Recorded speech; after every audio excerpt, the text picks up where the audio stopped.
বলেছিলাম যে আমাদের সিপিসি সাহেব রাস্তায় আছেন, আমাদের মধ্যে উপস্থিত হয়েছেন মহার চক্রের সিপিসি মহাশয় অতুল রাউত মহাশয়, আর মহার চক্রের সহকর্মী আমাদের অফিস স্টাফ অশোকবাবু উপস্থিত হয়েছেন, প্রলয়বাবু উপস্থিত হয়েছেন, আরো তিনটা ডিপির তিনটা শিক্ষক বন্ধু উপস্থিত হয়েছেন।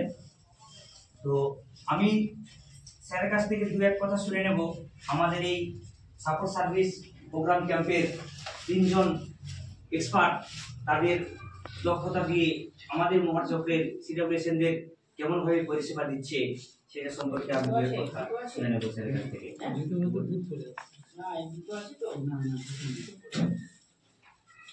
প্রথমেই সকলকে অভিনন্দন জানাচ্ছি।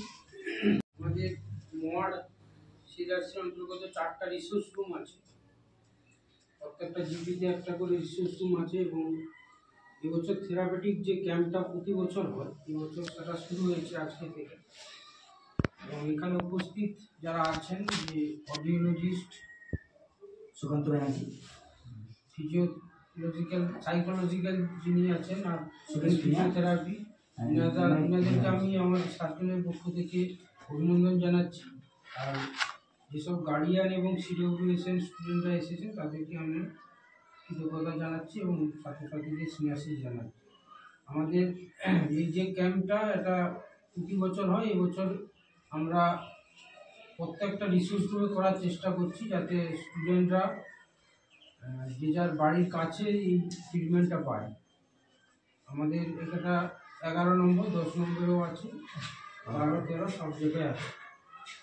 এবার 19 দিন পর্যন্ত এটা চলতে থাকবে এবং যেটা আপনাদের এখানে আমি দেখছি আগের থেকে মোটামুটি এবারে ক্যাম্পটা ভালোই হচ্ছে, অনেকে উপস্থিত হয়েছে। আর আমাদের দুজন স্পেশাল এডুকেটর আছেন, প্রতিমা ম্যাডাম আর এই নিতাই বাবু, ইনাদের সঙ্গে আপনারা কন্ট্যাক্ট রাখবেন যারা গার্ডিয়ান আসছেন তাদেরকে বলছি। ইনারা বিভিন্ন সময় আমাদেরকে বিভিন্ন রকম সহযোগিতা করবে। আর রিসোর্স রুমে তো মাঝে মাঝে হয়, প্রত্যেক বুধবার সোমবার প্রত্যেকটা রিসোর্স রুমে কিছু ডেট আছে, সেখানে এই বিভিন্ন মানে ক্লাস করা হয় স্পেশাল চাইল্ডদের জন্য। সেটা আপনারা জেনে নেবেন ইনাদের কাছ থেকে কোন ডেটে কোন রিসোর্স রুমে হয়। আর ব্যাপারটা হচ্ছে আপনারা গুরুত্ব দিবেন আপনাদের নিজেদের ছেলে মেয়েদের প্রতি, কারণ এরা তো একটু মানে ডিসেবল বলা যায়, মানে চাইল্ডহুড স্পেশাল নিড, তাই আপনাদের সহযোগিতা এদের খুব বেশি প্রয়োজন। আপনারা যে পাশে থাকবেন, আমাদের সরকারের সিআরসি পক্ষ থেকে তো টিচার আছে, স্পেশাল এডুকেটর, আর বিশেষ কিছু বলবো না, প্রোগ্রামটা চলতে থাকুক আর আপনারা টাচে থাকবেন। সবাইকে নমস্কার জানাচ্ছি। স্যারকে ধন্যবাদ।